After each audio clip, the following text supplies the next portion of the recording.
The new Consumer Price Index report released on Tuesday gives Americans another look at where inflation stands and how much more consumers are paying for everyday goods and services. Joining us with a look at what is going on is Miles Udland from Yahoo Finance. Great to have you with us, Miles. First, for viewers who hear CPI all the time but may not fully understand, what exactly is the Consumer Price Index and how does it play into what the bottom of our receipt says? Yeah, Kirsten, thanks for having me. So the CPI Consumer Price Index is the government's largest survey of the price of a variety of goods. There's hundreds of categories that they measure. And when you hear shorthand inflation was up, in this case, 3.8%.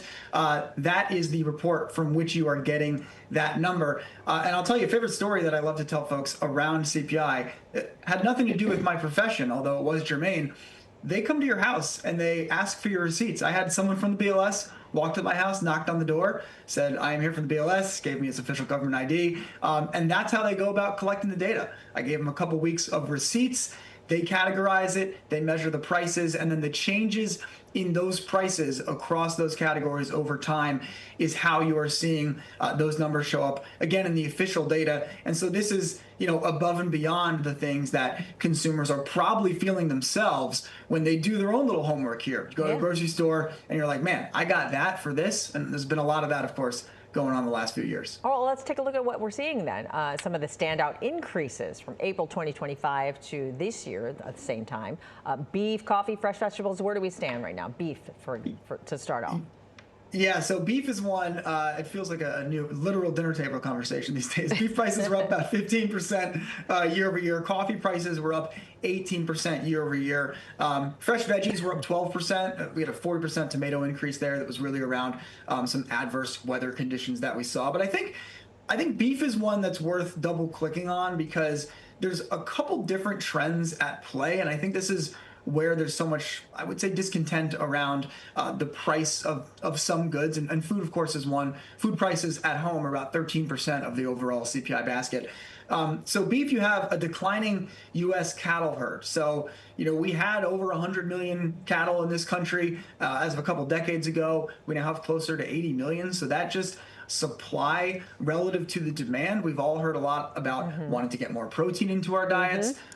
Beef, for my money, is the tastiest option out there. Chicken prices, I would note, were actually down slightly, so they're basically flat. So beef has this demand push from consumers, and it also has a supply overhang just from ranchers. It's very expensive and has become more challenging economically to have a large cattle herd in the U.S. All right, and if we all want to lose our minds, let's talk about the price of gas and energy overall and what that means for us, especially here in the Northeast.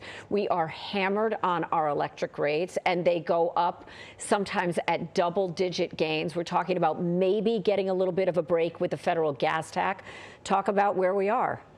Yeah, brace yourselves for this one. The energy index in the CPI was up 29% year over year. Now, of course, we've all seen what's happened at the pump as a result of the U.S.-Iran war, spiking crude oil prices. Right now, crude oil about $100 a barrel. 3 months ago, closer to $60, $70 a barrel, in that range.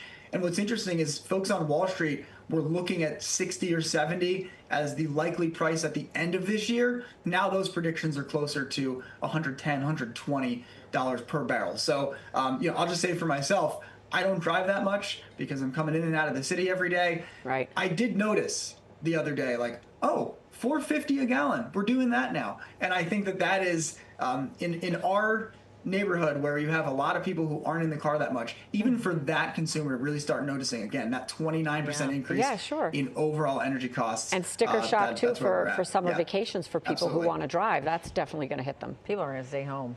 What about some of the things that have gone down? You mentioned chicken. Eggs, obviously, then, have gone down.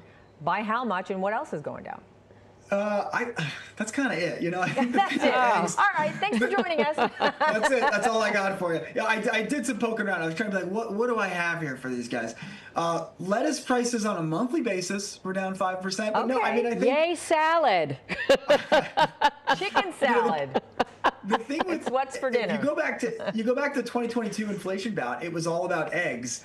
Yeah. And then we sort of moved on, and that had some characteristics of the beef challenge, right? Like you had avian flu in addition to higher prices. Right. But the price of food is going to ride cyclical trends.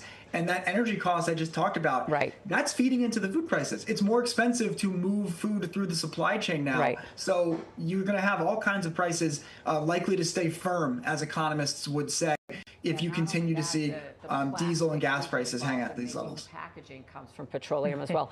Miles, Right. you have been a font of wisdom for us, but a lot of this was some Debbie Downer news. But we still appreciate you being here because we just got to be honest about these things. I report. There we go. All right, Thanks, Miles. guys. Thank you.